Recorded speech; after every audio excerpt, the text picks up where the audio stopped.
جیاواز لە شەوەکانی دیکە لێرە لە چایخانەی کلتوری سۆران لاشەوی هەڵدا ژمارەیەک سرودبێژی ئاینی و شاعیر بەدەم شەوچەرەوە کۆبوونەتەوە و سرودی ئاینی و شێعر پێشکەش دەکەن. و ئێمام شەویستمان تێکەڵچێشێک لە نێوان هەموو ئەو شتە فۆلکلۆریانە بکەین لە چایخێنەیەکی کلتوری بۆ ئەوەی بتوانین توانست و هەروە ئەو توانای ناخی گەنجەکان و هەروە ئەوانەی توانە و بەرێشیان هەیە چاڵەکێکی هونەری ئەنجام بدەین. لەم چاڵاکێش ئێمە مەبەستمانەوە بوو سەرەتا پەرتووکێک بە ناوی سوپایسپی کە 200 چوارینەی شێعریە بیناسێنین و هەروەها ئەو برابەڕێزانە هەم بە دەنگە خۆشەکانیان و هەم ئەو شاعیرە هەستناسک و وشە جوانانە بەگوێی ئەو خەڵکەدا بچت پێنن.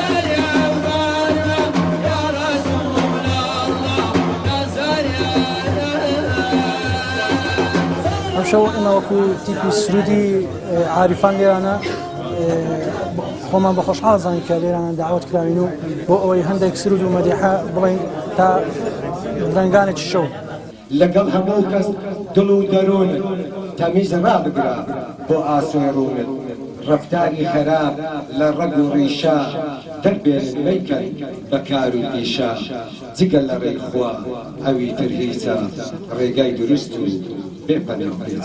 شەوی هەڵدا ئەو شەوەیە کە تیایدا خۆربەگەڕی زستان تیایدا ڕوودەدات.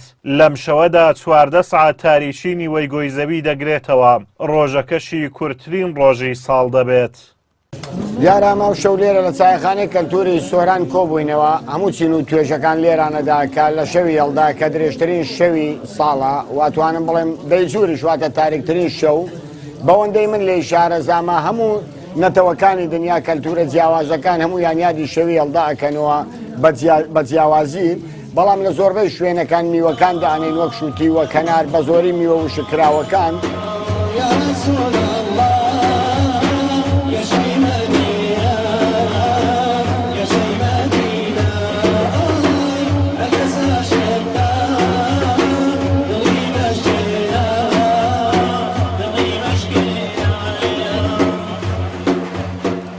شەوی هەڵدا لە نیوەگۆی باکووری زەوی و لە جوگرافیای کوردستانی گەورەدا شەوی 21 لەسەر 22 شەوی مانگی 12 کۆتایی ساڵە و درێژترین شەوی ساڵیشە چونکە کاتی خۆروەگەر بۆ هەر جێگایەکی سەرزەوی جیاوازە و دەکرێت بە پەیهێڵەکانی پانی و درێژی زەوی کاتەکەی دیاری بکرێت. ئەو شەوەش خۆروەگەری تیادا ڕوودەدات درێژترین شەوە.